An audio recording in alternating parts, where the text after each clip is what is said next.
Ya, bismillahirrahmanirrahim. Assalamualaikum warahmatullahi wabarakatuh. Jadi hari ini kita masuk ke materi ketujuh ya, atau pertemuan ketujuh, yaitu desain perangkat ya, perangkat lunak. Ya. Jadi di pertemuan kemarin kita sudah membahas mengenai desain arsitektur dan juga desain data ya, atau model data menggunakan entity relationship diagram. Nah, sekarang kita akan masuk pada desain proses atau desain fungsi ya. Biasa juga disebut sebagai model proses. Nah, di sini kita menggunakan tools yang namanya data flow diagram ya. Nah, kemudian nanti setelah data flow diagramnya jadi, kemudian ada desain user interface ya, yang juga mengacu pada data flow diagram ya. Jadi inti dari materi ini itu adalah data flow diagram ya. Nah, model proses itu adalah cara formal bagaimana kita menyajikan suatu sistem ya, bisnis atau suatu sistem atau bisnis beroperasi ya. Jadi bagaimana menyajikan sesuatu yang beroperasi, mengilustrasikan aktivitas. Jadi aktivitas itu diilustrasikan atau digambarkan ya. Bagaimana terjadi proses perpindahan data dari suatu aktivitas ke aktivitas lainnya. Nah, tools data flow diagram ini adalah teknik yang umum dipakai untuk membuat model proses ya, selain kita menggunakan UML atau Unified Markup Language.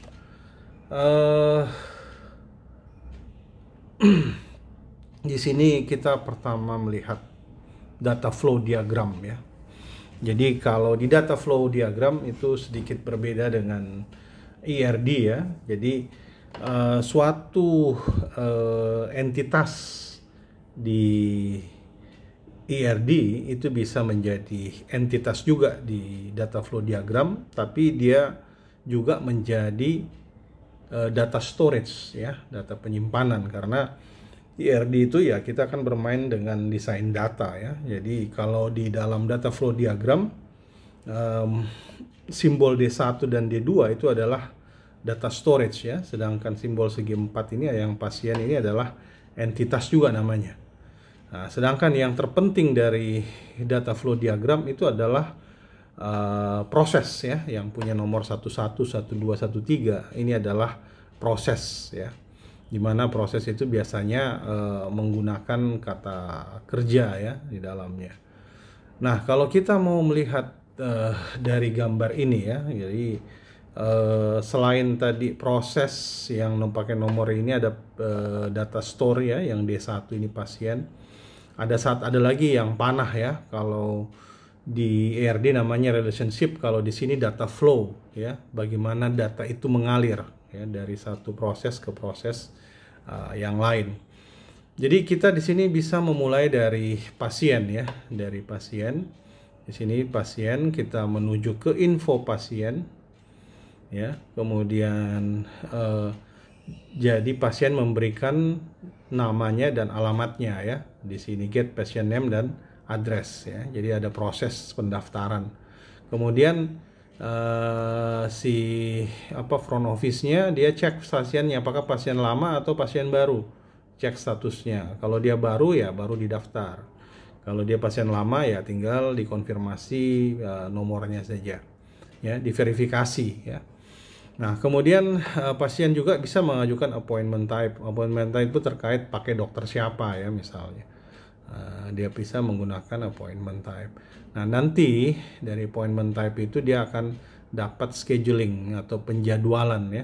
Penjadwalan, kemudian proses penjadwalan, schedule appointment, proses penjadwalan itu dilakukan di proses 15. Nah, di get appointment type, setelah dapat appointment, bisa saja terjadi pihak klinik meng-cancel appointment itu kalau misalnya mungkin pasiennya sudah penuh ya, atau ada pasien yang barangkali terlalu lama dikonsultasikan sampai lewat batas waktu sehingga pasien itu bisa di-cancel. Nah, ini berjalan datanya ya, datanya ke sini. Kemudian tadi cek status pasien, dia cek ke data ya. Jadi ini cek ke database di sini pasien, kemudian nanti appointment juga akan Begitu scheduling dimasukkan, appointment akan menyediakan permintaan ya, menyediakan request.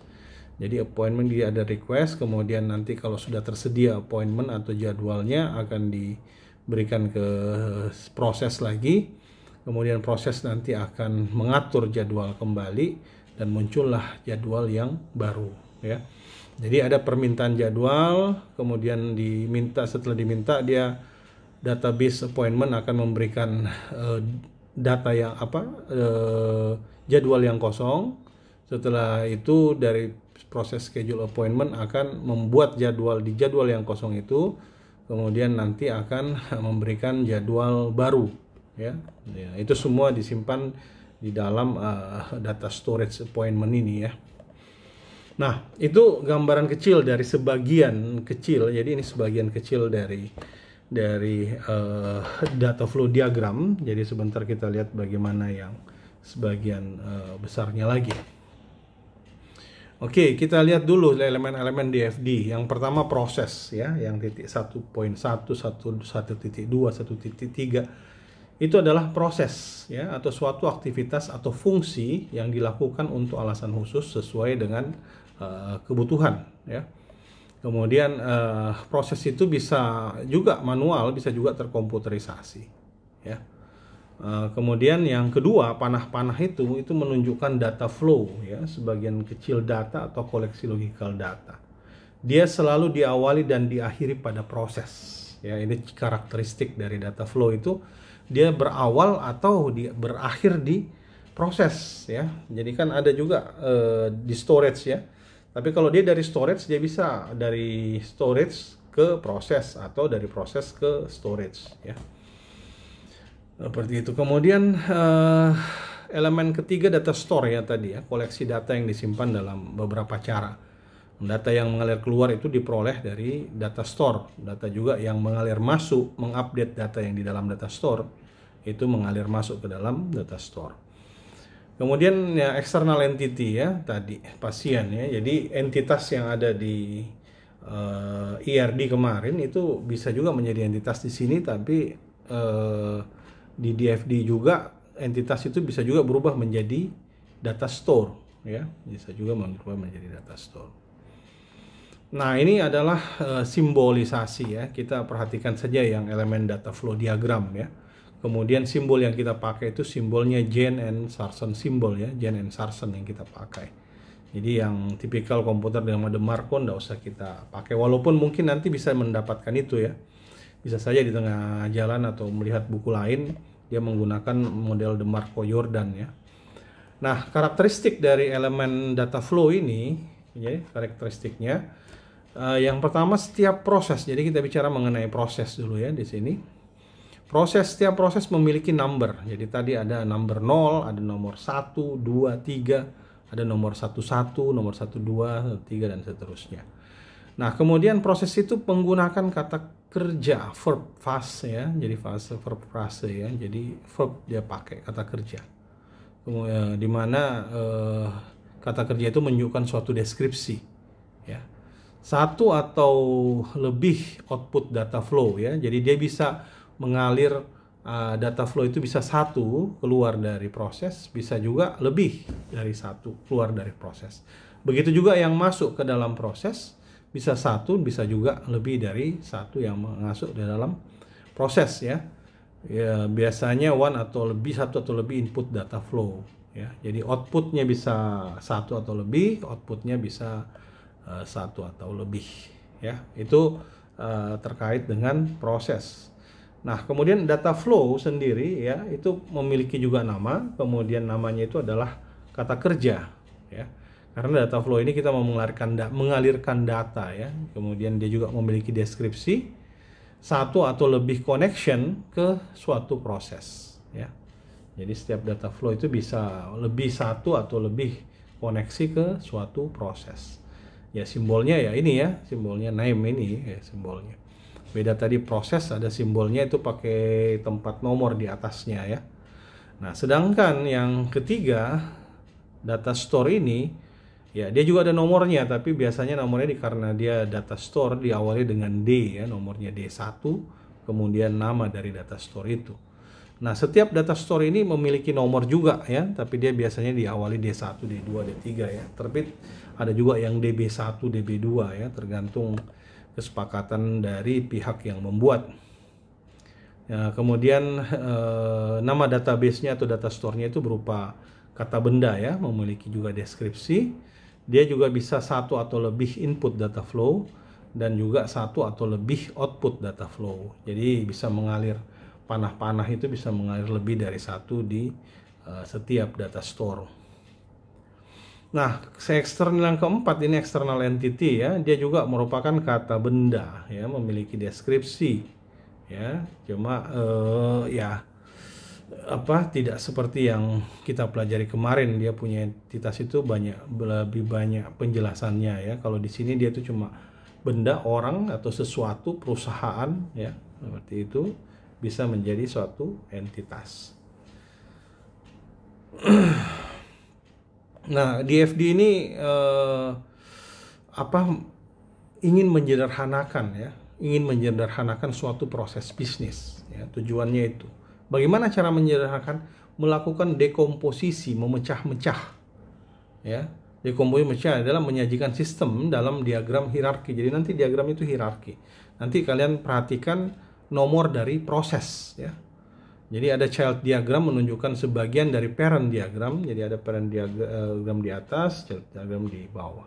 Kemudian ada namanya balancing ya. Kita mau memastikan bahwa informasi yang disajikan pada satu level DFD secara akurat disajikan pada level berikutnya. Ya, itu namanya balancing. Nah, ini kita bisa lihat di sini ya, hubungan antara level-level DFD. Jadi level paling pertama yaitu konteks diagram ya. Kita bilang ini sebagai konteks diagram. Apa isinya? Ya, sistem informasi. Kalau misalnya tadi sistem informasi klinik.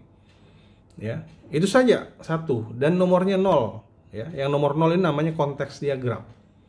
Ya, jadi sistem informasi rumah sakit kah, sistem informasi klinik kah, sistem informasi apa. Kemudian sistem informasi ini disertai dengan entitas. Ya, pihak-pihak yang terlibat.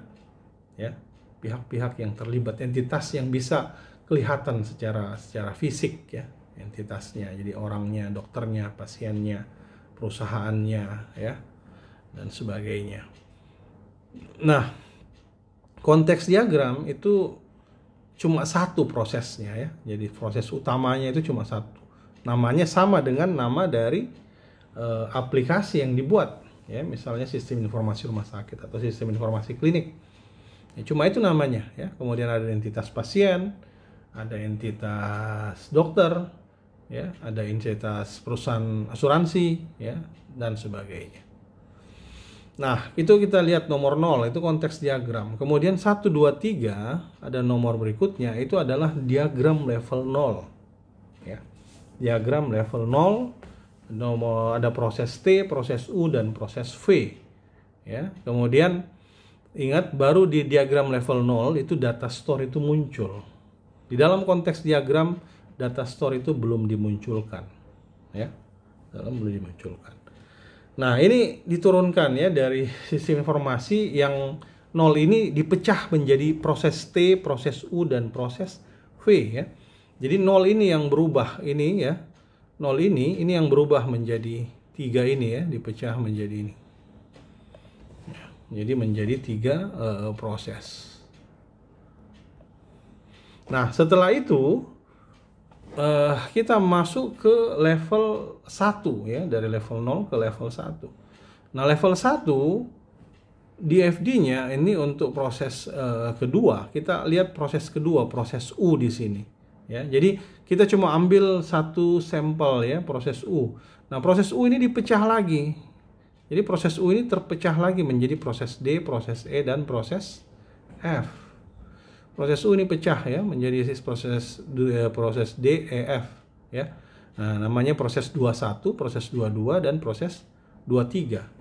Nah, di level 1 di FD ini proses U sudah tidak kelihatan karena dia sudah diganti dengan 3 proses, yaitu proses D, E dan F ya. Nah, di sini juga sudah ada data storage, semua sudah lengkap ya. Sebenarnya entitas juga sudah ada di sini ya. Sudah lengkap di DFD level 1. Nah, selanjutnya kita lihat dari DFD level 2, ini biasanya sih orang cuma sampai 2 ya, paling hebat itu 3 ya. Nah, DFD level 2 kita lihat dari proses 22 ya, proses E ini. Kita lihat proses E-nya. Proses E ternyata sudah diubah menjadi proses KL dan M. Proses ini sudah berubah. Inilah yang dibilang hierarki ya. Dari 0 dia pecah menjadi 3. Dari 3 itu dia pecah lagi ya, 2 ya, ini terpecah 2, 1, 2, 2, 3. 2 terpecah lagi 3, tapi yang lainnya juga bisa terpecah, jadi bisa jadi hierarki yang turun ke bawah semakin jauh semakin lebar ya. Nah, kita bicara dulu konteks pertama ya, konteks diagram yang pertama. Ini DFD pertama dari setiap proses. Dia betul-betul menunjukkan konteks yang cocok dengan proses bisnisnya ya. Jadi dia adalah proses bisnis secara keseluruhan ya, atau sistem secara keseluruhan, atau nama sistem itu sendiri ya. Jadi ini menunjukkan semua external entity yang menerima informasi atau memberikan informasi masuk ke dalam sistem. Di sini konteks diagram belum ada storage atau data storage-nya ya. Nah, ini contoh dari konteks diagram paling dasarnya ya. Ini contohnya. Jadi ternyata itu tadi adalah sistem informasi pasien ya, di mana dia hanya di sini hanya ada proses 0 yaitu konteks diagram dan 3 entitas. Ada entitas dokter, pasien, dan entitas dokter, pasien, dan insurance company.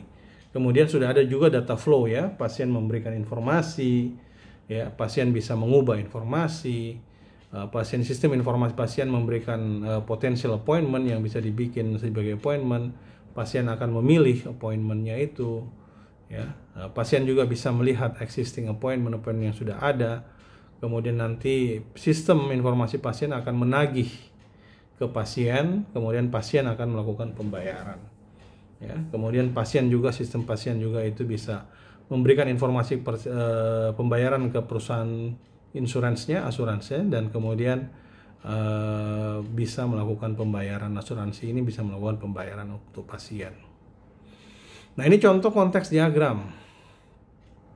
Nah, level 0 itu menunjukkan semua proses utama. Jadi konteks diagram turun menjadi proses utama, proses 1, 2, dan proses 3 yang terdiri dari keseluruhan sistem komponen-komponen internal, pecahan dari proses 0. Jadi proses 0 sudah hilang, pecah menjadi proses 1, proses 2, proses 3. Jadi ini menunjukkan bagaimana proses utama itu saling terhubung oleh data flow. Kemudian dia menunjukkan external entity dan proses utama mereka saling berinteraksi. Nah, di dalam diagram level 0 sudah ada data store atau data storage ya, sudah ada penyimpanan. Nah, ini contoh DFD 0 ya, yang lengkap ya. Ya, lengkap masih ada sih sebenarnya, cuma ya cukup lengkap lah untuk level 0 ya. Jadi ada turun dari sistem informasi pasien itu dipecah menjadi make appointment, maintain pasien info, dan perform billing ya, pecah menjadi 4 ya, dan prepare management report ya. Ini DFD level 0 yang lengkap.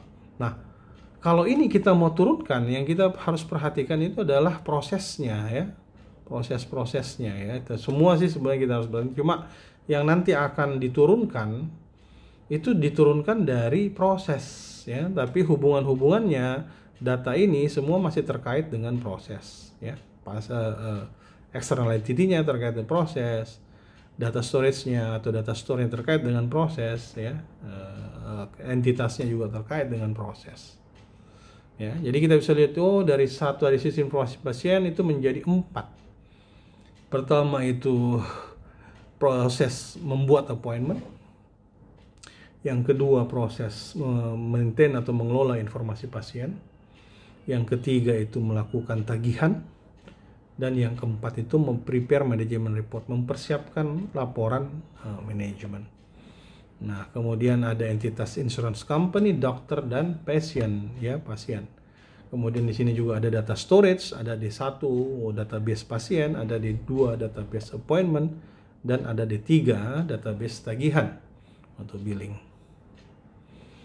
Nah, ya ini DFD level 0 ya. Jadi kita lihat per bagian ya. Jadi kalau dari yang sebelumnya tadi ini ya, make appointment. Ya, ini kita lepas dia ya, ambil satu bagian. Oh, make appointment itu terhubung ke database pasien, juga terhubung ke database appointment ya, terhubung ke entitas pasien dan seterusnya. Ya, kemudian masuk ke proses kedua ya, maintain pasien info. Itu pasien name, change pasien info. Semua prosesnya itu nanti disimpan ke database pasien. Jadi kalau ada pasien baru simpan datanya. Kalau ada pasien lama tinggal diupdate, kasih masuk nomor pasiennya supaya datanya itu bisa dilengkapi di situ ya. Nah, proses ketiga ini perform billing ya, terhubung juga dengan pasien, terhubung dengan perusahaan company asuransi, dan juga terhubung dengan tagihan. Proses 4 juga ini bisa berdiri sendiri, mempersiapkan manajemen laporan manajemen ya. Ada di sini ada penyimpanan pasien kita bisa pakai, appointment kita bisa pakai data billing ya, kita bisa pakai informasi dari pasien ya untuk mempersiapkan manajemen report ya atau laporan manajemen. Nah, ini level 0 tapi kita pecah-pecah ya. Kita pecah-pecah. Karena kita pecah-pecah supaya nanti kita menuju diagram level 1. Jadi diagram level 1 ini dibuat dari setiap proses utama ya. Proses 1, 2, 3 adalah proses utama. Kemudian kita buat dia menjadi diagram level 1 ya. Nah, ini menunjukkan semua proses internal, pecahan dari proses utama ya, dalam proses utama pada diagram level 0. Jadi proses internal ini ada 21, 22 dan 23 ya. Ini level 1 ya. Ini menunjukkan bagaimana informasi bergerak dari atau menuju ke tiap-tiap proses. Jadi kita lihat parent proses ya, misalnya proses 2 itu didekomposisi atau dipecah misalnya menjadi 3 child process ya. 21, 22, 23. Ketiga child process ini secara keseluruhan dan lengkap menyusun parent dari proses. Ya. Nah, ini kita kembali ke level 1 ya. Nah, ini sudah masuk ke level 1. Tadi 1, 2, 3, ini sekarang kita fokus di proses 1 ya. Di proses 1 tadi apa ininya proses 1? Kita coba lihat. Oops, sorry.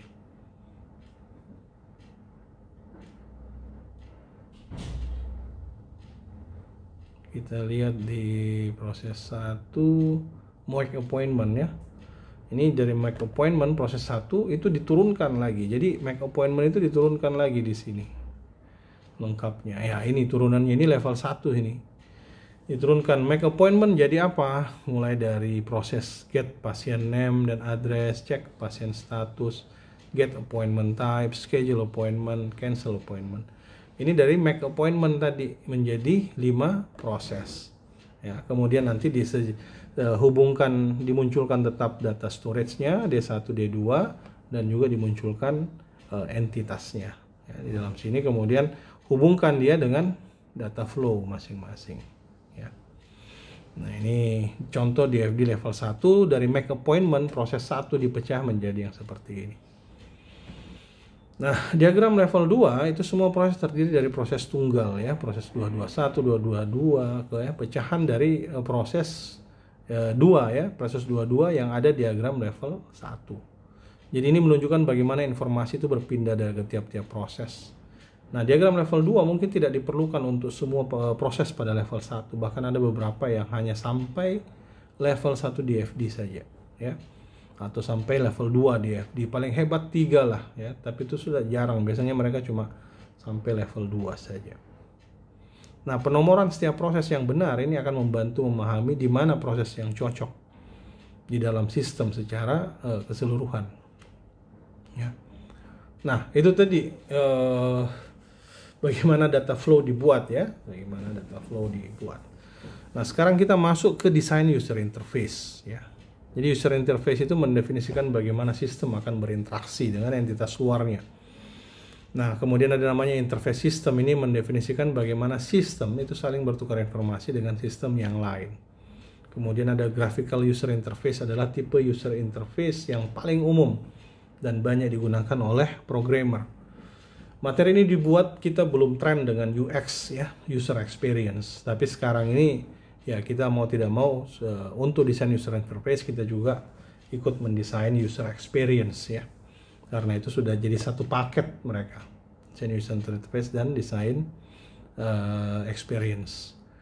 Nah, kita belajar dulu fondasinya ya, seperti saya bilang kita belajar fondasi dulu ya, karena ini memang materinya berdasarkan referensi buku yang sudah cukup lama. User interface ada beberapa prinsip yang harus kita pahami. Ada yang namanya layout ya, tampilan di mana header, di mana footer, di mana sidebar ya, itu layout kita bilang ya. Kemudian content awareness ya, perhatian terhadap konten, isi dari suatu aplikasi atau suatu sistem. Kemudian estetik ya, estetis, enak dilihat ya, tidak kacau balau ya. Nah, ini tadi user experience ya, UX itu sebenarnya ya. Dulu UX itu cuma menjadi sub bagian kecil dari desain user interface. Sekarang dia hampir sejajar ya. Kemudian konsistensi ya, misalnya warna ya, jangan di depan hijau, di belakang merah ya, di belakangnya lagi kuning ya, dan sebagainya, pusing orang lihatnya. Kemudian minimal user effort ya, minimal user effort. Jadi untuk kita menuju ke suatu aplikasi ada namanya 3 click rule ya, hanya maksimal 3 kali klik kita sudah harus sampai di aplikasi yang kita inginkan atau di menu yang kita ingin buka ya, itu minimal user effort ya. Nah, kalau layout ini ya kita bagi-bagi saja lah. Ada yang kotak bagian navigasi, bagian atas ya menu di situ ya. Kemudian bagian bawah ada kontak, apa semua di bagian bawah informasi-informasi sosial media kita ya. Kemudian di tengah-tengah itu adalah area work area ya, di mana konten-konten itu kita buat ya. Nah, informasi dapat dipresentasikan dalam banyak area. Area dan informasi itu harus meminimalisir ya pergerakan dari user ya, dari satu titik ke titik yang lain. Nah, secara ideal area akan tetap konsisten dalam hal ukuran, bentuk ya, placement for entering data ya, tempat memasukkan data, report presenting review data, penyajian laporan ya dari data yang masuk. Nah, kayak beginilah sistemnya ya. Ini sistem lama ya, sebenarnya sekarang lebih canggih lagi. Model UI UX sekarang itu pakai mock itu luar biasa ya, tapi ya apalah kita sekedar tahu saja dulu historinya ya. Nah, dibilang content awareness, kita masuk pada bagian content awareness. Jadi semua interface harus punya judul, title, menu harus menunjukkan di mana Anda berada, dari mana Anda sebelum sampai ke situ, seharusnya jelas informasi apa yang ada di setiap area ya. Field dan label field harus dipilih secara hati-hati. Gunakan tanggal dan nomor versi yang bisa membantu user system. Nah, aliran data selalu dari bawah ke atas, selalu dari kanan ke kiri ya, itu sudah standarnya ya. Kemudian estetik ya, itu harus interface-nya harus fungsional, mengundang keinginan untuk dipakai ya, jangan baru orang pakai sudah bosan cara pakainya ya itu. Kemudian hindari menekan keyboard atau klik mouse terlalu banyak, terutama pengguna baru ya. Tadi terkait 3 click rule ya. Desain teksnya hati-hati ya, perhatikan font dan ukuran. Hindarkan menggunakan huruf besar semuanya. Warna corak digunakan juga harus hati-hati. Ya, tes kualitas warna dengan mencoba interface tersebut pada monitor hitam putih. Bisa enggak dibaca kalau monitor hitam putih, atau bisa enggak berbeda warna-warna itu nampak pada monitor hitam putih. Jadi warna juga bisa digunakan untuk memisahkan pengelompokan item ya, bisa digunakan. Nah, ini adalah contoh form dipaksakan ya. Biasanya kita dikasih satu form dipaksa seperti gini masukannya. Ini ribet sekali sebenarnya yang begini ya. Jadi kita pakai form-form yang kita bisa kasih contoh di sini ya, yang biasanya kita lihat lah dalam ya, kalau Google Form apa semua cara bikinnya segitu aja, nggak terlalu dipaksakan, karena enaknya di internet atau enaknya di web, biar halaman kita turun panjang banyak sekali, nggak ada masalah ya. Beda dengan kalau kita dikasih kertas kemudian semua mau dipaksakan untuk masuk di situ. Ya, kemudian yang bagian berikutnya yang kita bilang UX sekarang ya, pengalaman user atau user experience. Itu seberapa mudah program itu dipelajari ya, seberapa mudah program itu digunakan oleh orang ahli. Ya, kemudian pertimbangkan menambah shortcut bagi yang sudah ahli. Beberapa pelatihan dapat mengurangi dampak interface yang tidak tepat. Ya, jadi User experience itu kadang-kadang kalau seperti HP diuji coba sama anak bayi, ya, anak 2 tahun atau 1,5 tahun, ya, bagaimana bisa ndak anak sekecil itu bisa memainkan gadget, ya. Jadi saya ingat dulu anak saya itu umur 2 tahun dia sudah bisa main game tanpa belum bisa membaca, ya. Dia cuma pakai instingnya saja melihat itu sebagai simbol-simbol, tapi dia bisa masuk ke suatu game yang ada di HP. Tapi ini juga contoh buruk, ya. Jadi kita banyak orang tua itu kalau tidur ya HP di samping kita, ya. Anak-anak kita yang masih terlalu muda itu mengambil HP kita, apalagi kalau kita sudah mentara sibuk, kemudian dia pegang HP dengan tenang, ya kita sudah menganggap itu baik-baik saja semuanya, ya. Padahal itu mereka terlalu cepat, ya, memegang gadget, ya. Termasuk juga anak saya termasuk yang terlalu cepat memegang gadget. Oke, itu terkait dengan pengalaman, ya. Jadi seberapa mudah, ya, aplikasi yang kita buat ini dipelajari, seberapa mudah digunakan, ya. Ada namanya user friendly, ya. Dia harus betul-betul nyaman untuk pengguna, ya. Kemudian bisa pakai shortcut, ya. Bisa juga kita ya kalau kebiasaan, ya, kita bisa dengan mudah menggunakannya. Apa yang format-format yang sudah terbiasa orang-orang, ya. Kemudian konsistensi, ya, jangan pakai warna berwarna-warni misalnya, ya, konsisten dari sisi warna. Terus menu navigasi pasti di atas, ya. Penggunaan terminologi kalau bisa ada penjelasannya. Kemudian ada juga laporan, ya, atau desain bentuk-bentuk form desainnya. Jadi ini memungkinkan user memprediksi apa yang akan terjadi, ya. Jadi kita mengurangi kurva belajar supaya, jadi kalau kita sekarang pakai HP itu kadang-kadang nggak perlu pakai pengajaran, ya. Kalau zaman dulu itu setiap menggunakan aplikasi atau sistem itu harus dibuatkan manualnya. Ya, kenapa? Ya, karena ada ketidakkonsistenan dalam penggunaan semua aplikasi yang berbeda-beda. Nah, kalau kita lihat aplikasi yang berbasis mobile itu ada konsistensi di dalam situ. Ya, cara pakainya, simbol-simbolnya, ya, mereka membuat standarisasi untuk itu semuanya, ya, sehingga mereka konsisten dengan itu dan akhirnya ya itu tadi pengguna usia yang sangat muda itu bisa menggunakannya dengan mudah. Nah, ini tadi yang meminimalkan usaha pengguna 3-click rule, ya. Jadi kalau mau sampai pada aplikasi yang ingin kita jalankan paling tidak 3 kali klik, ya. Kalau sudah lebih dari 3 kali membosankan. Itulah caranya meminimalkan usaha dari pengguna. Nah, ini tadi kita kembali ke hubungannya antara user interface sama proses, ya. Jadi ada di sini menggunakan skenario development, kemudian interface strukturnya, desainnya, interface standar design, interface prototyping, dan interface evaluation. Nah, sebenarnya proses dari interface-nya itu sama, ya. Jadi kalau kayak gini tadi nomor 1 main menu, ya, terus diturun kedua menu A, menu B, menu C. Turun ini menu A menjadi 11, 12, 13. Turun menu B jadi 21, 22, 23, ya. Nah, ini kalau kita lihat strukturnya, struktur ini juga yang dipakai, ya. Karena setiap proses, jadi misalnya menginput nama get patient info, ya, name dan address. Itu kan satu form kita bikinkan, ya, nama dan alamat. Nama dan alamat simbol saja, padahal semuanya harus dikasih masuk data-datanya, ya.